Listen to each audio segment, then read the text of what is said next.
Assalamualaikum warahmatullahi wabarakatuh. Selamat pagi, salam sejahtera untuk kita semua. Tepuk tangan yang mana? Perkenalkan, nama saya Anggi Maisara. Pada kesempatan ini senang sekali rasanya bisa berada di kediaman Bapak Ahyar Nasution. Terima kasih Bapak atas waktunya. Tapi pada kesempatan ini saya tidak akan seorang diri untuk bertanya-tanya dan bercerita dengan Bapak Ahyar, karena saya ditemani oleh seorang artis dari Lebah Begantung. Terima kasih Anggi, Ya, Bang. dan cantik jelita. Kalau tumbuh bunga melati, tumbuh merekah di balik pagar. Sedap. Alangkah senang rasa di hati kami bisa berkunjung di loteng Pak Ahyar. Iya. Sedap betul. Oke, Pak Ahyar, terima kasih sudah meluangkan waktu untuk ngobrol-ngobrol bersama dengan kita di pagi hari ini. Senang sekali rasanya diberikan sebuah kepercayaan dan amanah dari teman-teman untuk bisa mengenal dan menggali apa sebenarnya yang ada dalam Pak Ahyar ini, gitu ya, Pak. Iya. Sebelum jauh obrolan kita, karena sebenarnya banyak Pak yang pengen saya tanya terkait dengan perdebatan-perdebatan yang alot gitu ya, yang cukup seru ya, luar biasa kali kemarin. Kedua tuh luar biasa kan. Lihat nggak keseruan dari debat kedua itu Pak Ahyar menutup dengan joget TikToknya sendiri. Itu jadi eye catching, Ya, betul. Artinya apa?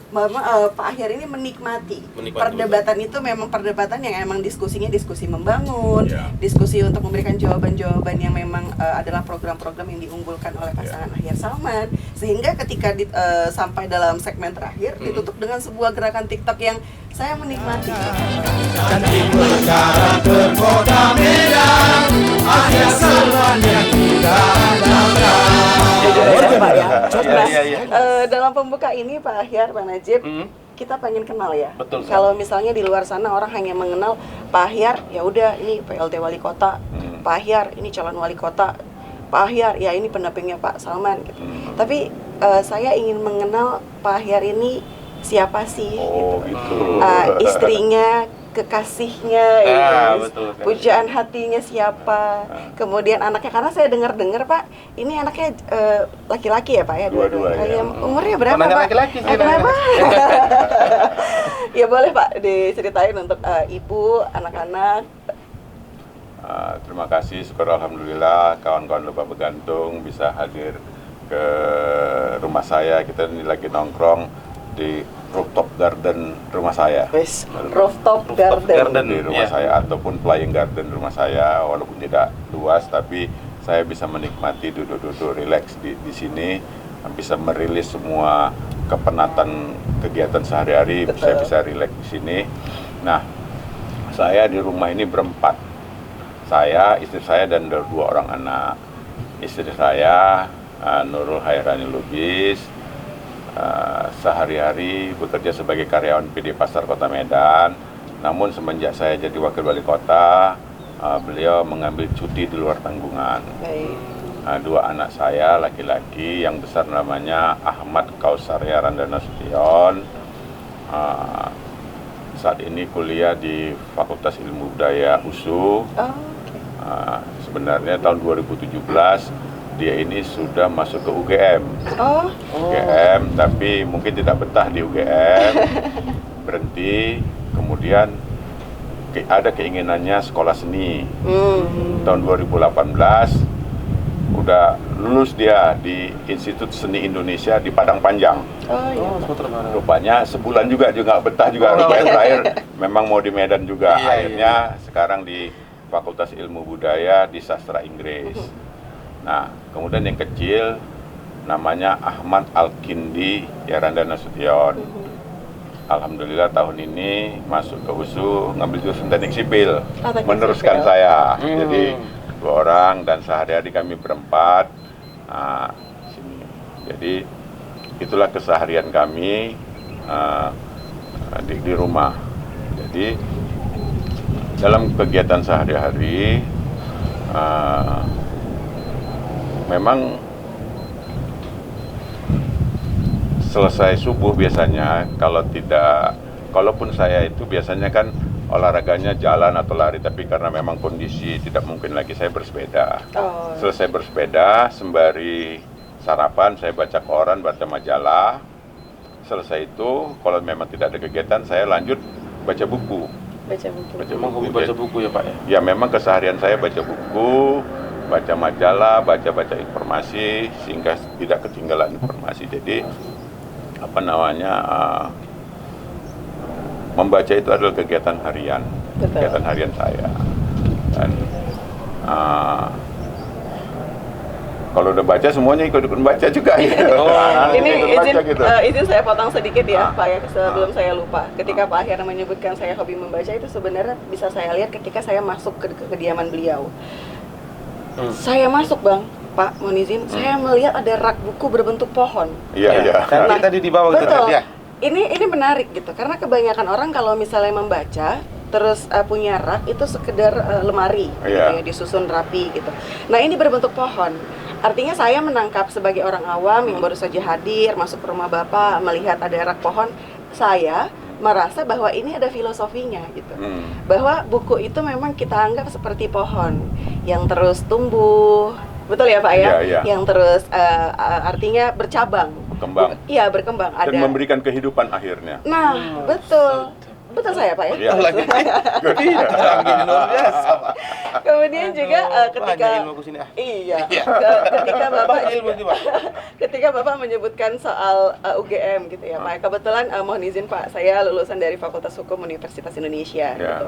Nah, ketika Bapak menyatakan bahwa si Abang sebut saja lah si kakak sulungnya si Abang. Si Randa panggilnya Randa. Iya. Kalau saya manggil sayang boleh Pak? Anda aja nih. Masuk terus Oh, ya. iya. Calon mantu. Jadi lulus UGM terus tidak betah gitu ya. Saya rasa itu adalah sebuah hubungan keluarga yang harmonis justru Pak. Iya. Kenapa? Karena kebanyakan dari teman-teman saya yang anaknya sudah lulus dalam katakanlah universitas yang terbaik di Indonesia, itu tidak bisa menerima begitu saja keputusan anak meninggalkan kampusnya dan kembali ke kota Medan. Iya. Jadi saya rasa pasti sudah ada yang dibangun komunikasi antara Bapak dan juga Bang Randa bahwa sepertinya UGM ini bukan kampus yang tepat atau mungkin juga fakultas jurusannya kurang sesuai dengan minat. Nah, Bapak memberikan peluang, Bapak memberikan kesempatan untuk mengeksplor. Oh, kalau misalnya memang tidak, ya udah nggak apa-apa. Ya. Jadi tinggalkan UGM, pilih yang lain. Ternyata masuk ke Padang Panjang nggak juga. Artinya apa? Tidak membatasi kemampuan yang dimiliki oleh seorang anak, tapi memberikan kebebasan, tapi tetap memberikan input atau masukan-masukan yang bisa diambil oleh Bang Randa. Betul ya Pak ya? Ya, jadi dalam filosofi saya belajar, saya tidak pernah mengajarkan fanatik terhadap suatu ilmu. Betul. Karena belajar itu adalah merupakan proses latihan. Jadi namanya belajar itu, sekolah itu adalah proses pertama melatih kemampuan berpikir logis. Itu adalah melatih kemampuan logis, kemudian melatih menganalisa suatu persoalan. Iya. Kemudian setelah menganalisa, jadi satu bidang ilmu itu hanya sebuah metodologi. Bagaimana cara menganalisa kalau masalah ini pakai ilmunya ini. Tetapi semuanya sebenarnya filosofi itu sama. Adalah berpikir logis, mampu menganalisis, setelah dianalisis, kemudian disimpulkan. Oh, persoalannya. Jadi sebenarnya belajar itu adalah proses itu. Betul. Jadi semua bidang ilmu, filosofinya sama. Mau ilmu hukum, ilmu teknik, ilmu kedokteran, ilmu ekonomi. Pertama, mengenali persoalan. Setelah kenali persoalan, analisis.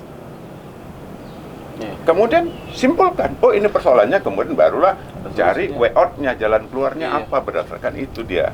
Jadi semua ilmu itu sebenarnya sama. Saya tidak pernah fanatik terhadap suatu bidang ilmu. Wah, bidang ilmu ini pasti bagus. Ini enggak.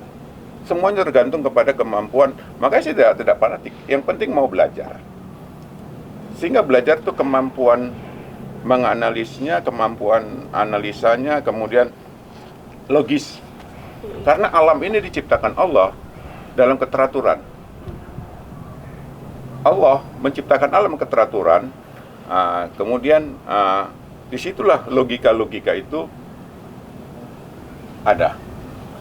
Keteraturan itu menghasilkan logika, dan logika itu akhirnya mendapatkan kebenaran. Itulah filosofi apa namanya pendidikan. Dan kaitannya dengan hidup, menjalani hidup. Iya, Pak ya? sehingga kita mampu membaca fenomena alam. Karena Allah kan cuma menyampaikan fenomena. Fenomenanya ini. Ya, Maka Allah pertama kali perintahkan Iqra. baca. Bacalah dengan menyebut nama Allah. Artinya apa? Semua alam ini adalah ciptaan Allah. Bacalah. Batal, iya betul.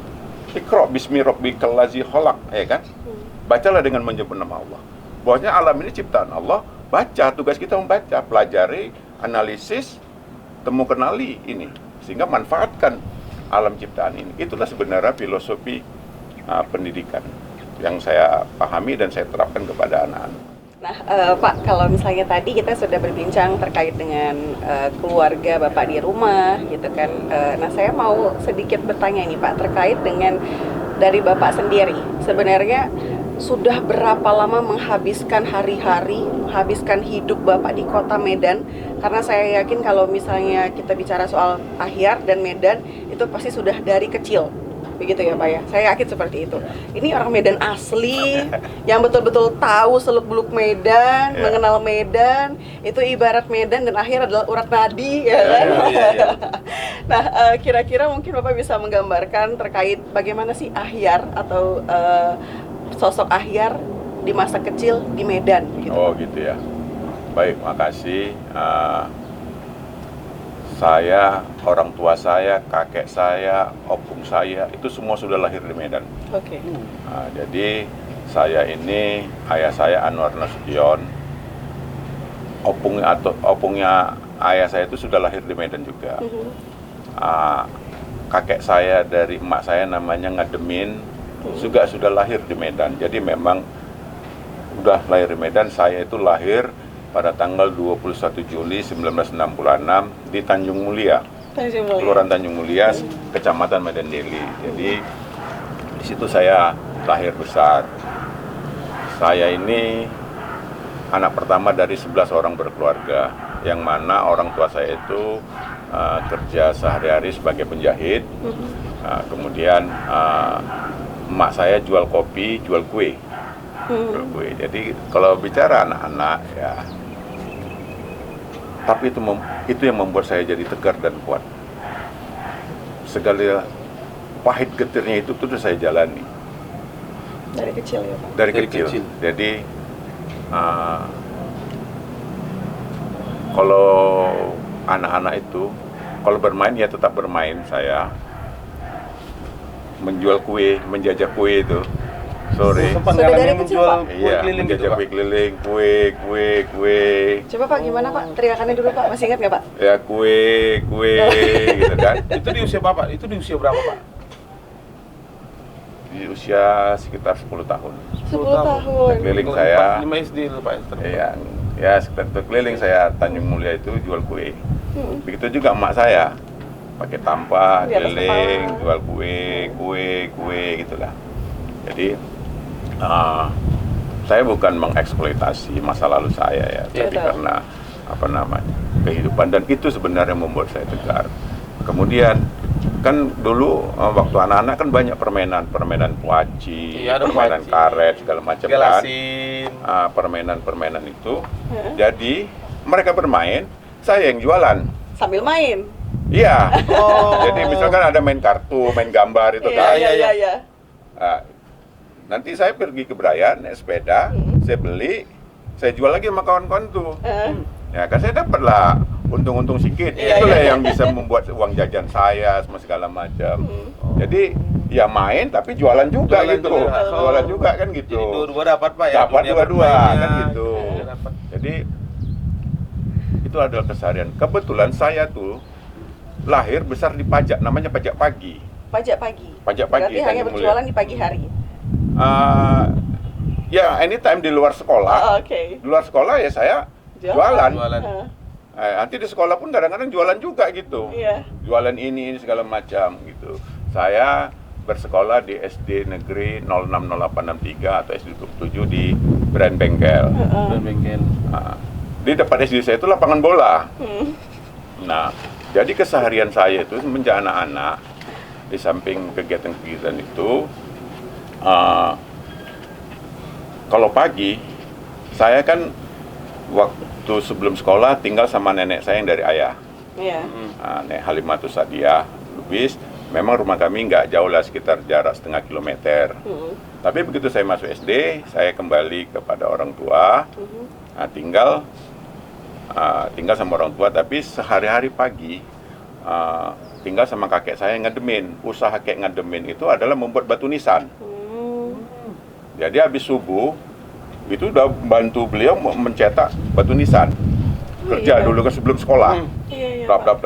Nah, jadi dalam kehidupan saya melalui kakek ngademin itu beberapa filosofi yang beliau sampaikan dalam bahasa Jawa ya, bahasa Jawa. Tangi isu iku ojo kedesean PT. Mengko rezekimu wis entek dipatoki kambing PT katanya kan. Artinya apa? Bangun pagi itu jangan didahului oleh ayam. Kalau dahului ayam, nanti rezekimu sudah habis dipatoki ayam. Oh, itu ternyata memang peribahasa Jawa, peribahasa Jawa. Dipatok ayam itu. Dipatok ayam rezekimu habis, iya. kalau nggak kebagian rezeki. Itulah yang menyebab beberapa. Terus kan dalam berjanji dan berkomitmen, sederhana yang disampaikan oleh kakek saya itu ngademin itu, nek kowe eneng janji kambek wong liya, ojo kowe sing dienteni, tapi kowe lah sing ngenteni. Katanya gitu kan. Kalau kamu ada janji kepada seseorang, jangan kamu yang ditunggu, tapi kamulah yang menunggu dia. Ini psikologi.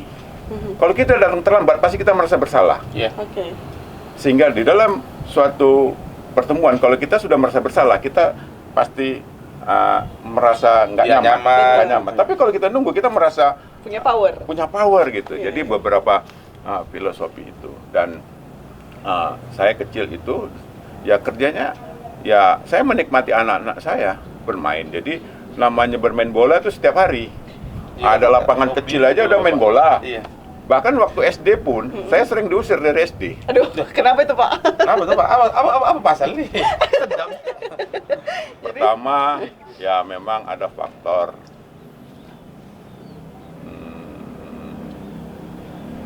agak bingung Bapak nyampaikan ini. mana ya? Ketiadaan seragam ya sekolahnya dulu kan ya, kedua saya sekolah lebih banyak bawa bola daripada bawa buku. Jadi sebelum belajar udah main bola dulu, udah berselema PA, akhirnya disuruh pulang sama guru. Peringkat habis gitu kan, akhirnya pulang. Nah, jadi itu sering saya alami. Pulang katanya, karena memang lebih banyak saya bawa bola Daripada bawa buku. dari bawa buku itu waktu SD. Tapi syukur alhamdulillah SD-nya sekarang masih ada. Dan guru favorit saya saat itu adalah waktu kelas 1 SD, dan itu adalah Mangontang Silitonga. Masih ingat Pak? Ya sebulan yang lalu lah meninggal ingat. dunia. Mangontang Silitonga, dan dia mengajar itu dengan penuh karakter. Ya SD saya itu SD Gedung Belanda. Ya udah keropos-keropos. Jadi pada saat itu bangkunya pun sudah ya bangku zaman Belanda lah. Tapi dia punya, anak-anak, siapa yang punya gergaji? Besok bawa gotong royong kita betulin. Jadi kita ditanam semenjak anak-anak itu bertanggung jawab. Ya karena kebetulan kakek saya tukang batu nisan, saya kan punya peralatan tukang kan. Saya bawa peralatan tukang lah, saya batuli, saya memplester dinding segala macam, ya udah kerjaan saya aja gitu kan gitu. Nah, tetapi setiap hari saya pasti main bola. Setiap hari pasti main bola. Main bola tuh nggak pernah tinggal apa? Nggak pernah tinggal. Itu pokoknya jam berapapun ada bola, ada kawan, 5 orang, 4 orang pun main bola lah itu. Biasanya jadi apa Pak? Yang penting main. Oh, nggak ada ini ya, nggak ada posisi-posisi ya? Ya, dulu gitu. Gelandang. Sekarang gawangnya pakai selop aja. iya belum aja tumpuk baju buka, letakkan, udah jadi gawang. Udah gawang, udah pokoknya main bola lah gitu. Nah, selesai maghrib ke rumah mandi bla bla bla bla bla, makan, malam kumpul sama kawan lagi. Itulah main sambar elang, semua segala macam, main lari lagi gitu. Rutinitas gitulah tiap hari Bapak ya. Iya, jadi main, jadi penuh dengan dunia anak-anak. Jadi kalau dunia anak-anak saya itu ya berkawan, ya itulah penuh dengan dinamikanya. Jangan-jangan program Medan Berkawan kita ini juga lahir dari histori-histori bagaimana Medan itu terkenal dengan berkawannya. Kawannya itu ya. Dan Iya. itu memang betul-betul menjadi pondasi kita untuk Iya. menguatkan karakter kita ya Pak, Karakter sebagai itu ya. Medan. Iya. Ini Medan Bung gitu. Iya, iya. Bekawan, kekuatan anak Medan itu ada bekawan Kawan itu. betul. Oke. Bekawan itu. Dan waktu anak-anak itu pun dulu kan dulu kalau hari Minggu ada putaran bioskop matinee. Wis. Matin. Metin. Itu kan. Itu jalan kaki itu ke Mabar. Bioskop Beringin dulu di Mabar itu dekat kantor camat ada namanya Bioskop Beringin. Dari Tanjung Mulia Pajak Bagi ke sana itu jalan kaki itu harga tiketnya sekitar 10 atau 15 rupiah. Nah, nanti berjalan lah 4-5 orang nonton. Kawan-kawan lah, kawan-kawan. Kawan-kawan Iya, gitu iya. kan. Jalan kaki itu. Nah, dari Tanjung Mulia Hilir ke Jalan Kawat sampai ke Mabar itu jalan kaki aja itu. Jadi dari kecil tuh Medan udah digeluti ya Pak ya? Ya, gitu kan. Jalan gitu. Jadi ya memang dulu kendaraannya cuma itu aja, paling tinggi pun sepeda kan dulu kan. Iya, iya. Paling tinggi sepeda. Jadi ya dunia anak-anak saya memang dunia bermain dan banyak didominasi oleh kegiatan-kegiatan yang bergerak. Makanya sekarang saya nggak bisa duduk diem. Karena memang bawaan badannya mau bergerak aja, kalau Ada duduk aja dia yang malah mau jadi pegel dikerjain. gitu. Jadi pegel gitu. Iyalah. Kali saya mau bergerak aja gitu. Sorenya main bola, malamnya main samberlang. Iya. Tidak lupa berjualan kue. Tidak lupa jualan kue Iya, juga lagi. jadi jualan kue itu sekitar jam 2 sampai jam 4, jam 5. Selesai sampai rumah, masih sempat main bola. Udah letak, udah berapa laku ya kan. Sisanya, kebetulan yang buat kue itu uak saya. Uak saya kan, masih hidup uak saya itu. Ya. Nah, ini dah dapat bagianku udah, ya kan. Udah main bola lagi udah. Udah gitu aja. Baik Pak. Gantilah pula nanya. Masa asik tuh duduk menung aja denger aja orang nanya. Ada juga yang mau ditanyakan Oh sedikit iya, dengan Bapak. siap Bang, boleh. Oh, Pak, maaf sebelum nih Pak. Tanya sedikit. Kenapa belum mabuk? Belum apa-apa udah minta maaf. Ini mau ditanya nih Pak. Jadi wali kota nih Pak. Ah. Mana letak enaknya Pak? Kan letih rasa Pak. Kesana kemari, sana kemari. Nanti awak udah berbuat kena bully pula lagi. Aku aja Pak yang penyanyi nih Pak. Satu titik aja aku pergi, letihnya minta ampun Pak. Konon lagi berapa titik ya? Kon lagi Bapak, sebentar ke sana, bentar kemari, kecamatan sana, kecamatan Kecamatan sini. Kan letih itu Pak. Apa enaknya itu Pak? Jadi baik. Sebagai saya pertama belum pernah jadi wali kota Medan. Wakil Iya. wali kota, Ya. kemudian menjadi pelaksana Pelaksana tugas wali tugas, kota. iya. Saya belum pernah jadi wali kota ya. Iya, iya. Tapi dalam keseharian tugas sebagai wakil wali kota maupun pelaksana tugas wali kota, bicara enaknya dulu ya. Iya, iya. Ya enaknya kita bisa mengimplementasikan pemikiran-pemikiran kita, ide-ide kita, ide-ide kebaikan kita kepada kota Medan ini.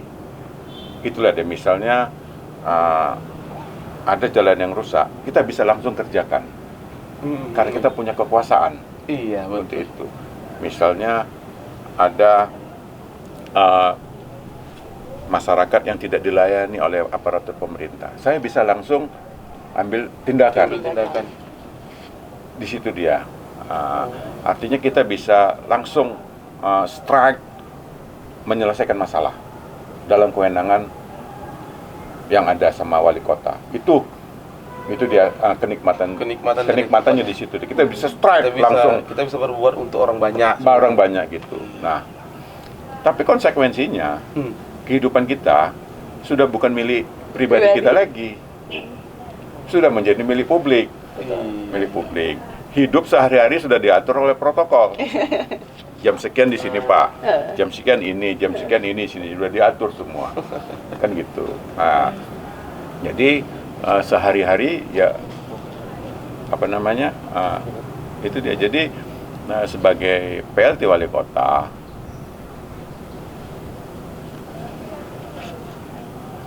sebenarnya belum banyak yang bisa dikerjai karena memang transisional gitu. Tapi kita sudah bisa mengontrol. Oh ini harus kerjai gitu kan. Kita bisa kontrol itu semua. Jadi ya itulah Mungkin karena Bapak biasa dulu dari kecil sering bergerak, jadi kesana kemari tak udah biasa letih tuh Pak ya. Iya. Siap kuat Pak ya. Wah, Iya.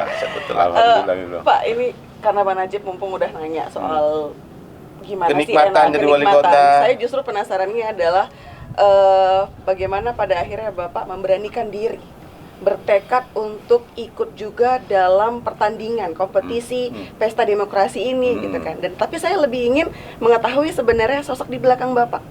Bagaimana dukungan dari ibu, bagaimana saya yakin pasti sebenarnya anak-anak udah lah ya gitu, mungkin bisa aja seperti itu, ataukah sebenarnya dari sisi ibu dan anak-anak justru kayak maju terus ya karena ini untuk kepentingan orang banyak, ayah punya ide-ide dan gagasan-gagasan yang bisa menumbuhkan pembangunan kota Medan, atau bagaimana Pak orang-orang di balik dari seorang Bapak Ahyar? Mantap, keren. Jadi saya pada waktu anggota DPRD, masih di anggota DPRD, anak-anak saya masih kecil. Mereka komplain ke saya. Oke. Saya di rumahnya. Saya di rumah. Tetapi tidak untuk mereka waktunya. Ya ayah pun di rumah tapi nggak pernah ngobrol sama kami. Itu waktu DPRD kan gitu. Tapi syukur alhamdulillah anak-anak sekarang sudah mulai dewasa, sudah mulai mengerti. Ya dorongan sebenarnya, dorongan keluarga ada, mensupport ya, bukan dalam artian ambisius, mensupport ya dalam rangka bisa mengabdi, mengimplementasikan apa-apa yang menjadi harapan bersama itu tadi. Itu dia. Doa, restu dari ibu pasti ada. Oh itu ya, jadi alhamdulillah orang tua saya, kalau orang tua kandung tinggal ibu, ayah sudah almarhum tahun 2010 yang lalu, kemudian ayah mertua, ya mensupport, untuk kebaikan pasti orang tua pasti mensupport kan. Betul. Emak saya dari dulu waktu saya pun DPRD sampai sekarang, tempo hari waktu saya DPRD nenek saya pun masih ada kan. Sampai sekarang emak nasihatnya cuma satu aja nya. Apa itu Pak? Penasaran kita. Nasihatnya jangan kau ambil yang bukan hak kau ya. Jangan kau ambil yang bukan hak kau. Mama nggak minta yang macam-macam kok sama kau. Mama sudah menikmati hidup begini. Nah, itu aja. Jangan kau ambil yang bukan hak kau. Udah itu aja, nggak ada yang lain-lain. Bukan mesti disiapkan yang ini enggak. Emak saya sampai sekarang masih tinggal di Tanah Garapan itu. Jadi doanya seperti itu. Iya, adik-adik saya pun ya support, tidak membebani saya harus menyiapkan ini, menyiapkan segala macam. Itu aja. Jadi support keluarga itu dalam artian yang begitu. Saya tidak dibebani harus menyiapkan bla bla bla bla bla. Itu support yang sangat sehingga saya bisa fokus, bisa konsentrasi, mengabdikan diri saya ke Kota Medan. Ini karena ngomong-ngomong soal tidak menyiapkan untuk keluarga, ini Pak, saya dengar selentingan aja Pak. Katanya anak-anak lajang ini nggak punya mobil ya Pak ya. Dan justru katanya kalau ke sekolah maunya dianterin sama Pak Ahyar naik motor. Naik sepeda motor. Si kecil, kalau tadi kita bicara soal Bang Randa, masalah kuliah gitu ya. Nah si kecil ini kalau ke sekolah dia nggak punya kendaraan. Jadi maunya pagi itu diantar sama bapaknya naik motor, betul ya Pak? Iya. Betul? Iya. Oke. Jadi kebetulan si Kindi dari semenjak TK saya yang ngantar. Naik kereta? Naik kereta. Oke. Kemudian di Pertiwi dia dari TK, SD, SMP Pertiwi. Di Pertiwi kan. Tahu. Itu saya sehari-hari yang ngantar. Saya sehari yang ngantar. Kemudian waktu SMA, di SMA Harapan. Jadi ayah yang ngantar katanya kan. Ya, ayolah naik mobil, nggak mau. Kenapa nggak mau? Macet. Mama. Naik kereta aja yuk katanya kereta. Sampai sekarang kesehariannya itu. Jadi anak-anak kemana-mana tetap naik kereta. Nanti kalaupun males naik kereta udah panggilnya Gojek atau Grab gitu aja udah. Iya. Jadi orang nggak tahu dia tuh anak siapa udah. Dan mereka kan menikmati tanpa ada beban, tanpa ada protokoler sehingga dia bisa bebas bergaul dengan kawan-kawannya. Tidak ada sekat-sekat itu dia. Sampai sekarang itu dia. Ya, jadi anak-anak ini, semenjak anak-anak, baik si Randa maupun si Kindi, memang hobinya baca. Jadi memang semenjak anak-anak itu minimal sebulan sekali itu pasti ke Gramedia beli buku. Beli buku. Dan mereka bebas ambil buku apa aja. Nah, kemudian dalam beberapa tahun terakhir ini banyak e-book. Jadi saya bilang, kok nggak belajar? Ya ini ada aja. Ini kan belajar nih ya. Saya udah pakai e-book gitu kan. Nah, terakhir ya segini lah minggu lalu. Udah lama juga nggak ke toko buku kan. Ya, ayo ya. Kita cari buku yuk. Katanya udah lama kan nih nggak ke Gramedia. Udahlah, bertiga lah kami ke Gramedia belanja buku. Itu sama bapak? Iya. Berangkatnya? Iya. Sama, ya kan, ke toko buku. Silakan beli buku apa aja. Jadi memang kehangatan di toko buku itu terbangun karena memang dari awal sudah membaca gitu, sudah membaca ini. Jadi dan dalam keseharian sesempit-sempitnya waktu, walaupun say hello aja gitu kan, itu pasti saya sempatkan kepada anak-anak. Jadi dalam keseharian, terutama si Kindi yang kedua, semenjak TK, dia TK, SD, SMP-nya di Pertiwi. Pertiwi kan. Dari semenjak TK sampai itu terus saya yang antar naik kereta pagi, antar jemput gitu kan. Waktu SMA-nya SMA Harapan. Karena itu udah kebiasaan, dia tetap minta ayahnya yang antar. Udah SMA padahal? Iya SMA, tetap diantar itu. Antar. Nah, kebetulan saat itu sudah jadi wakil wali kota. Kalau Tika tidak ada kegiatan, saya yang antar. Tapi pas saya ada kegiatan pagi, ada yang membantu dia mengantarkan. Tapi tetap naik kereta, nggak mau naik mobil. Oh, meskipun bukan Bapak juga orang lain yang juga naik kereta. Tetap naik kereta gitu kan, nggak mau dia naik mobil gitu kan. Nah, tapi ketika ada waktu kosong, luang, ya saya ngantar. Kadang saya yang jemput ya, karena memang dari semenjak anak dan sampai sekarang kemana-mana. Ya kita keluar jalan-jalan, naik kereta aja musing-musing gitu kan. Dan sampai sekarang setelah kuliah ini kan wajar lah ya belikan kereta lah ya, karena iya saya bilang kan nanti kita beli kereta, tapi ayah yang ngantar beli kereta. Sampai sekarang karena ketiadaan waktu belum terbeli-beli sampai sekarang. Jadi sampai sekarang dia belum punya kereta. Jadi bukan ngotot langsung beli itu juga meskipun nggak ada bapak, tapi justru dia maunya sama bapak. Iya, belinya, itu dia. Karena mungkin sebenarnya yang dibangun itu komunikasinya, Pak. Jadi dia merasa butuh sosok ayah yang memberikan masukan. Ya betul ya, kayak yang ini aja nak. Jadi apa?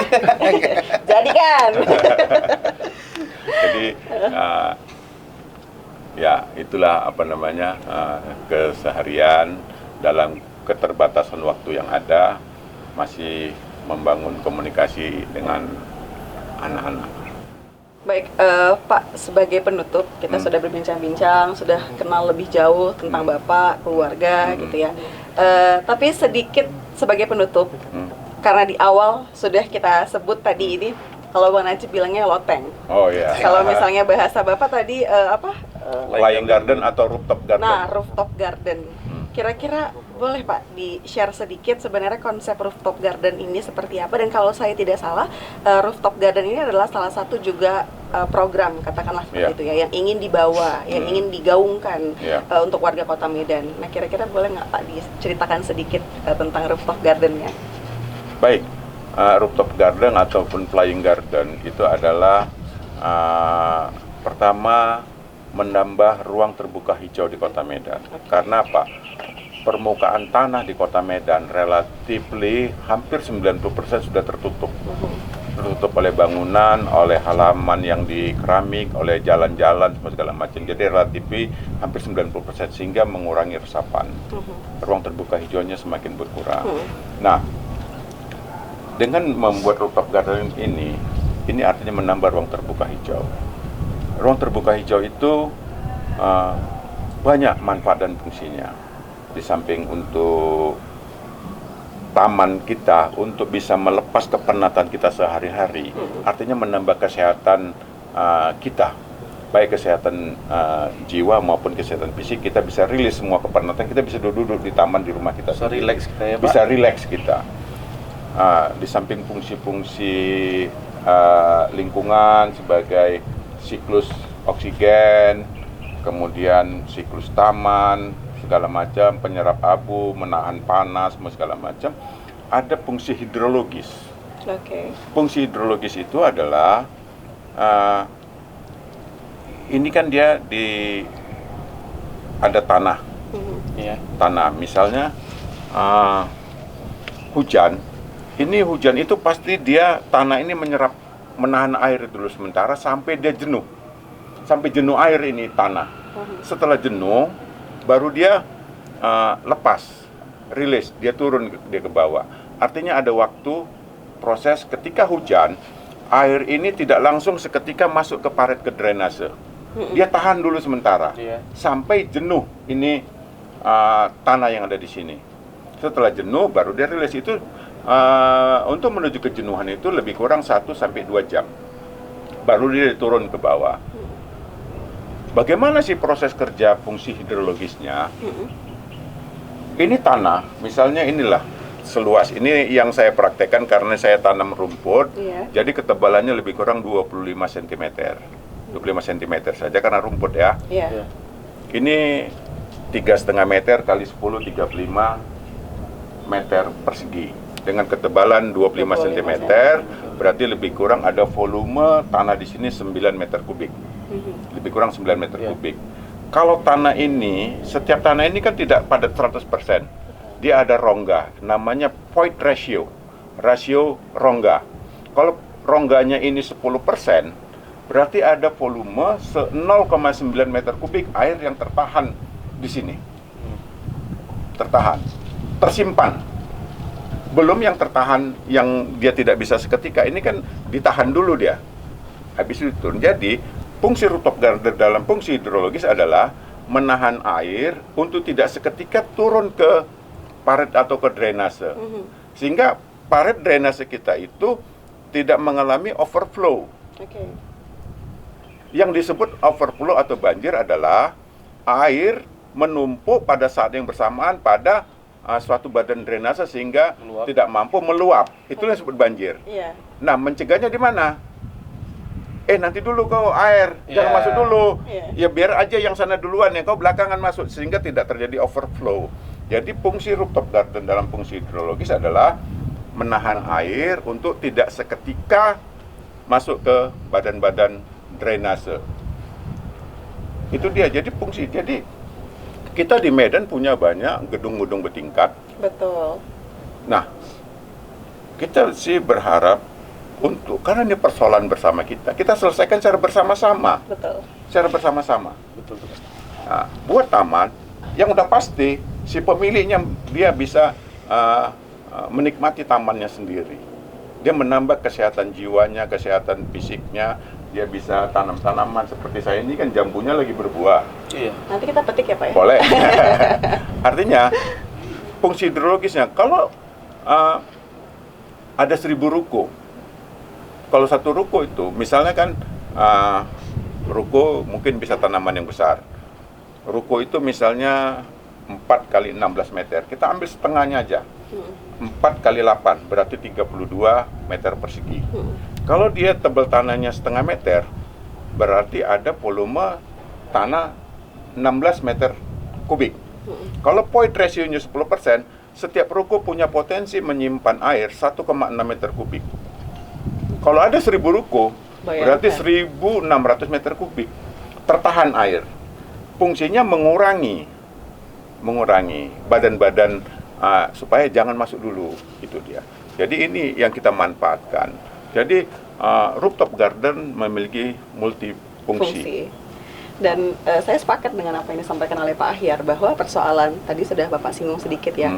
Ini adalah salah satu upaya dalam pencegahan banjir meskipun tidak secara langsung gitu ya, karena ada prosesnya tadi. Tapi saya sepakat bahwa apa yang disampaikan oleh Pak Ahyar bahwa ini adalah permasalahan bersama. Kota kebanggaan kita, Kota Medan ini adalah kota bersama. Artinya bukan hanya Bapak yang insya Allah nanti menjadi wali kota Medan. yang memiliki tanggung jawab untuk menangani banjir. Bukan hanya soal pengusaha-pengusaha dengan ruko-rukonya, tapi juga bersama-sama masyarakat. Apabila tidak mumpuni untuk melakukan rooftop, sekiranya tidaklah membuang sampah Sembarangan ya. Artinya sudah ada kontribusi baik dari pengusaha dan semua stakeholders berperan di situ. Jadi catatannya Anggi, Iya Pak. ini bisa dibuat bagi rumah-rumah yang memiliki lantai dak. Oke. Yang disebut lantai dak itu adalah atapnya atap beton. Jadi kalau atap rumah biasa gini ya nggak bisa. Iya. Jadi jangan salah mengerti. Jadi yang memiliki dak itu lantai, lantai dak itu kan daripada kosong di atas, Timbun tanah. naikkan tanam, akhirnya kan menjadi tempat kita melepas semua kepenatan kita gitu. Dan fungsi hidrologis itu tadi, dia menahan air. Jadi sebenarnya bukan ini saja, pohon-pohonan, kalau kita hujan, pasti kita betul dulu di bawah pohon. Betul. Iya. Ya kan? Iya. Artinya satu pohon, saya coba aja, satu pohon dia hanya menahan air. Kan ada adesi, ya kan, kohesi dan adesi. Adesi, air itu tertahan oleh helaian daun. Satu helai daun, 1 cc saja. 1 cc saja dia nahan. Satu pohon itu berapa ribu helai. Misal satu pohon mahoni, itu satu pohon mahoni paling tidak 10.000 helai daunnya. Dahannya aja sudah bisa menahan 10 liter air. Kemudian ketika hujan, itu batangnya dia akan menyerap air, absorbs, terserap dia, tertahan di situ. Satu pohon mahoni, perkiraan saya bisa menahan 20 liter paling sedikit air untuk tidak seketika turun. Itu dia. Jadi badan-badan penahan itu yang perlu kita perbanyak di Kota Medan supaya tidak seketika dia turun. Itu dia. Jadi mengurangi banjir adalah dengan menciptakan banyak penahan-penahannya. Penahan-penahannya secara alami kita buat. Rooftop garden, kemudian pot-pot bunga, kemudian pohon-pohonan yang bertajuk besar, lebar, kan terjadi lekatan di situ. Makanya ketika hujan pasti pertama kali kita betul di bawah pohon kan. Iya. Karena tertahan dulu air itu. Sudah Tertahan hujannya dia. beda, dia lebih nggak kena lah pokoknya. Nggak kena sedikit itu aja. dia. Jadi itu dia. Dia tidak seketika dia. Jadi mengatasi banjir itu dengan meningkatkan kualitas drainase, tapi kita juga menciptakan banyak penahan-penahan air supaya tidak seketika turun ke bawah. Itu dia. Ini harapannya adalah Pak, ketika nanti bukan hanya Pak Ahyar, bukan hanya beberapa pengusaha, bukan hanya beberapa spot-spot yang memungkinkan untuk diimplementasikan seperti ini, tapi harapannya ke depan adalah jika ini bisa terwujud, Medan bisa merealisasikan kota masa depan. The Green City. The Green City. Semoga dapat terrealisasi ya Pak ya. Ya, itu cita-cita kita, The Green City, karena inilah bisa menjadi warisan kepada anak cucu kita. Kita meninggalkan warisan The Green City. Ya kan, kalau ini ruang terbuka hijau dan kita nyaman, saya indikasi lingkungan ini masih bagus. Masih dengar suara burung kan? Iya Pak. Cicit, cicit. Iya. Itu indikasi ini alamnya masih Bagus. itu dia. Kalau udah nggak ada burung, berarti ini alamnya sudah rusak. Dengar kan suara burung kan? Betul, ya benar. Iya. Dan istilahnya pembangunan yang kita harapkan adalah bukan pembangunan secara konstruktif saja, tapi pembangunan dalam tataran ruang terbuka hijau ya, seperti yang Bapak sampaikan. Semoga dapat berjalan dengan beriringan. Kebetulan sebelah rumah saya ya ini, Pak Jenal, Profesor Jenal Arifin Pian, beliau adalah profesor kehutanan di Unsia, sekarang pensiun di sini. Dia bilang indikasi alam itu masih bagus kalau masih ada burung tempat kita. Burung pipit, burung Burungnya gereja. Burung bebas gitu Iya. Pak ya? Bukan burung yang bukan yang dipelihara. Burung pipit, burung gereja itu. Kalau masih ada burung pipit, burung gereja di tempat kita, berarti lingkungan kita tuh masih bagus. Tapi kalau udah nggak ada burung, udah kacau kita. berarti alamnya udah nggak bagus. Pak. Jadi kita berharap ke depan di Medan ini banyak burung. Artinya lingkungannya tuh bagus dengan cara yang begini gitu. Sustainable city. The Green City is sustainable. Yang keberlanjutan kota itu tadi. Siap. Nah, Pak, dari apa yang sudah Bapak sampaikan terkait dengan rooftop garden ini, saya sudah semakin istilahnya tergambar dalam bayangan saya bagaimana Medan cantik nantinya. Iya, iya. Nah, sebagai penutup perjumpaan kita pada hari ini, Bapak izin mungkin boleh sedikit disampaikan harapan Bapak untuk Kota Medan seperti apa? Terima kasih kepada semua warga Kota Medan. Pertama, Kota Medan itu milik kita bersama, harus kita jaga bersama-sama, kita rawat bersama-sama. Sebenarnya sederhananya menjaga Kota Medan ini, memang mesti ada pengorbanan di antara kita semua. Pengorbanan sederhana saja, kita wadahilah sampah kita masing-masing, jangan diserak kemana-mana. Artinya, kalaupun tidak ada tempat sampah disiapkan oleh pemerintah, berkorbanlah kita misalnya ya sekitar Rp10.000, tidak sampai sebungkus rokok, membuat tempat sampah itu dari keranjang kol, supaya sampah tidak berserak, kita wadahi gitu. Itu dia, benar sederhana untuk berkontribusi Kota Medan gitu, tidak terlalu yang luar biasa. Itu aja sebuah kegotong royong yang luar biasa. Betul. Ayolah, ini Kota Medan milik kita bersama, kita jagalah kota ini. Baik, tidak terasa kita sudah tiba di penghujung acara. Kami haturkan terima kasih Terima Pak kasih, Herna Bu Setian Aida. sudah menyambut kami dan juga menjamu dengan hangat ya, berada di tengah-tengah Pak Ahyar dan juga berbagi cerita mulai dari kecil hingga saat ini. Tentunya saya Anggi Maisara menghaturkan juga permohonan maaf Bapak apabila terdapat salah kata, hilaf juga, mohon dimaafkan. Sebagai penutup pada perjumpaan kita kali ini, kalau misalnya kemarin Pak, saya sempat memberikan kepanjangan-kepanjangan untuk lebah begantung. Lembut nian tutur katanya. Bahasanya enak didengar dan juga santun. Betul-betul tak cukup satu kali untuk ditonton. Ganteng-gantenglah pula orangnya. Tunggulah lagu-lagu barunya di CD dan kaset di toko-toko terdekat. Supaya tidak ada kesenjangan sosial, Pak Ahyar, saya juga akan berikan untuk Bapak, tapi hanya 2 konsonan saja, dan juga yar. Ahyar Salman untuk Wali Kota Medan 2021. Yar. Ya ramekan nanti tanggal 9 Desember, pilih nomor 1. Bang Najib, ada pantun penutup untuk kita, Bang? Oh, pasti kita kasih pantun. Kasihkan, Bang. Cincin mana nak tuan bagi? Sedep. Cincin delima di dalam peti. Iya. Pemimpin mana pilkada Medan nanti? Baju kemeja memakai peci. Sampai bertemu di lain kesempatan. Assalamualaikum warahmatullahi wabarakatuh. Selamat pagi, salam Waalaikumsalam sejahtera untuk kita semua.